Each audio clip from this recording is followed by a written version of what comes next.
Bonjour, ici Denis Letendre de jolinis.com en compagnie de Dr. Laurence Desjardins de berrichittesanté.com. Bonjour Laurence. Bonjour Denis.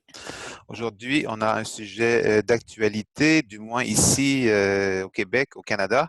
Je ne sais pas ce qu'il y en est pour nos auditeurs en Europe, mais ici, c'est très, très d'actualité. On parle du nouveau guide alimentaire canadien qui vient tout juste de paraître et en particulier des produits laitiers. Donc, pour vous présenter le guide alimentaire, voici donc une capture d'écran. Alors, ce guide alimentaire qui vient de paraître il y a quelques jours à peine, on parle d'un virage majeur, d'un visuel très réussi, un article très intéressant sur le site de 100degrés.ca que je vous invite à consulter. Donc, beaucoup de changements. Si on parle de l'ancien guide, ça c'était l'ancien guide alimentaire canadien avec ses 4 catégories. Et les 4 catégories d'aliments maintenant ont disparu. Il y avait autrefois un groupe qui s'appelait des produits laitiers, maintenant c'est disparu. Viande et substituts, c'est disparu. Il n'y a plus de groupe en fait. Et dans le nouveau guide que voici, on recommande de consommer à moitié de l'assiette, vous voyez à gauche, ce sont des fruits et légumes, et l'autre moitié, il y a les groupes des protéines ici et des grains entiers, mais on ne parle plus de groupe de produits laitiers ou de viande ou substituts. Donc, c'est un changement radical qui a surpris beaucoup de monde, moi entre autres, et agréablement surpris, je dois dire. Mm. Donc, des fruits et légumes en abondance, encore une fois, des aliments protéinés. On recommande aussi de faire de l'eau votre boisson de choix et de choisir des aliments à grains entiers de préférence. Vous pouvez le consulter d'ailleurs sur canada.ca/guide alimentaire pour ceux qui veulent plus de détails. D'autres recommandations aussi, prenez conscience de vos habitudes alimentaires, cuisinez plus souvent, savourez vos aliments, prenez vos repas en bonne compagnie, de même que quelques recommandations générales sur les étiquettes. Attention au marketing alimentaire. Donc, une autre aussi innovation, c'est que le gouvernement s'est complètement dissocié des lobbies de l'industrie agroalimentaire et pour donner une information impartiale et s'en tenir à la science et au fait. Donc, c'est une excellente nouvelle. Donc, on va aujourd'hui, Laurence, se concentrer sur un groupe d'aliments qui n'existe plus, mais qui s'appelait autrefois le groupe des produits laitiers. Donc, évidemment, ça ne fait pas l'affaire de tout le monde, entre autres de l'industrie laitière, on peut facilement comprendre. Par contre, le gouvernement du Canada a décidé de prendre position pour la santé de la population. Donc, en soi, c'est une très bonne Ouais. nouvelle. Qu'est-ce que tu en penses à première vue, à distance, de ce nouveau guide alimentaire pour les Canadiens? Oui, c'est magnifique. C'est un bond fabuleux en avant. Le fait déjà de se dissocier de l'industrie agroalimentaire, c'est ce qui permet de faire réellement une assiette santé et de voir la moitié de l'assiette avec des fruits et des légumes, en plus majoritairement crus, aux 2 tiers. Là, ça me réjouit beaucoup. Et si j'espère que, en même temps, voilà, les Québécois, les Canadiens en général vont s'y intéresser, vont le regarder, que ça va être enseigné dans les écoles, voilà, que ça va pas rester un guide un petit peu discret et anonyme, mais que ça va être utilisé pour une éducation santé. Ça serait formidable, hein.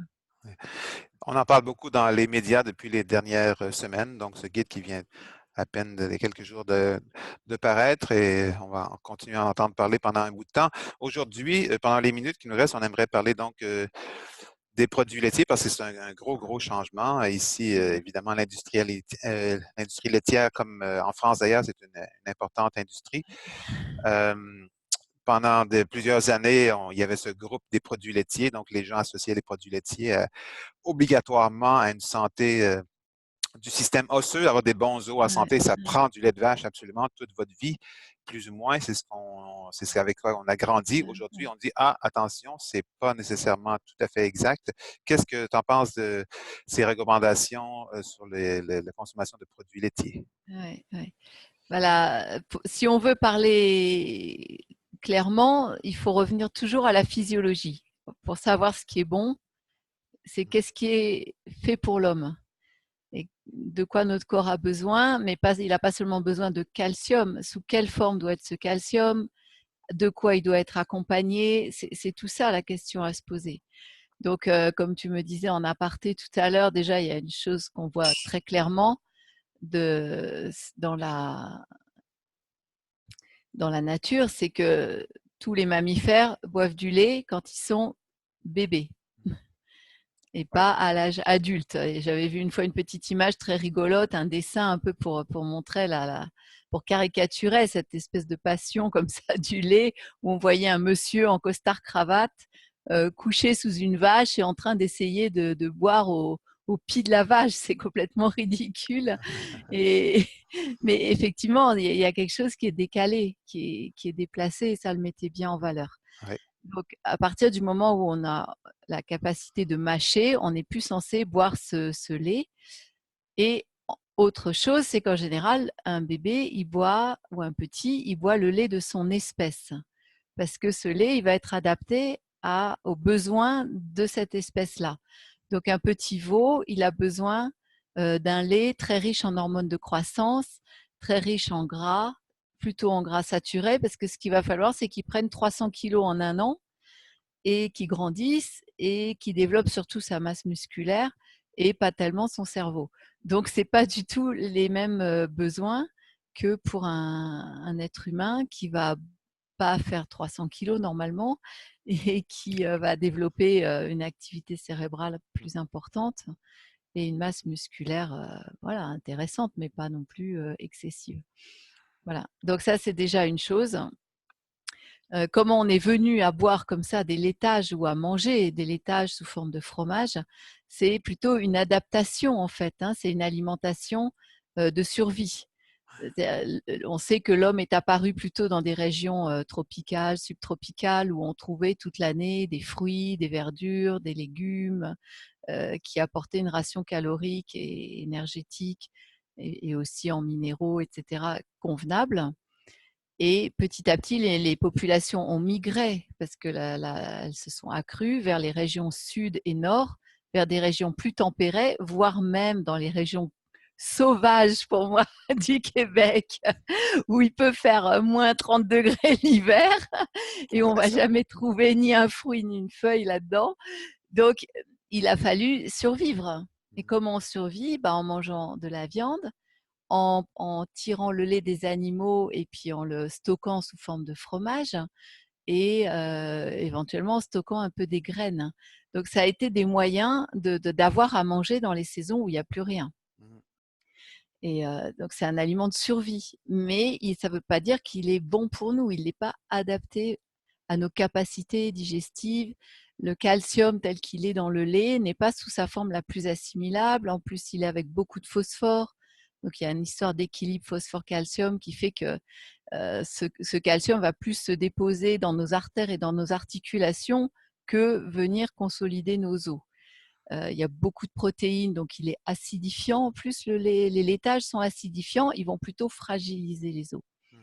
Donc, c'est clair que si on mange que des produits raffinés, que de la farine blanche et du riz blanc, il faudra quand même avoir un petit apport de calcium. Vaut mieux manger du lait que rien du tout. Mais si on mange des fruits, des légumes, des verdures qui contiennent énormément de calcium, certains grains complets qui contiennent aussi des minéraux, on Mhm. n'a pas du tout besoin des laitages. C'est voilà. Donc, c'est Le ça. Donc, laitage est un compromis, mais n'est pas un besoin physiologique. ouais. D'ailleurs, on dit que c'est une des choses qui m'a frappé il y a des années, quand j'avais appris ou réalisé que la plupart des êtres humains apparemment sont intolérants Oui, au lait, par exemple les non-caucasiens. oui, Euh, oui.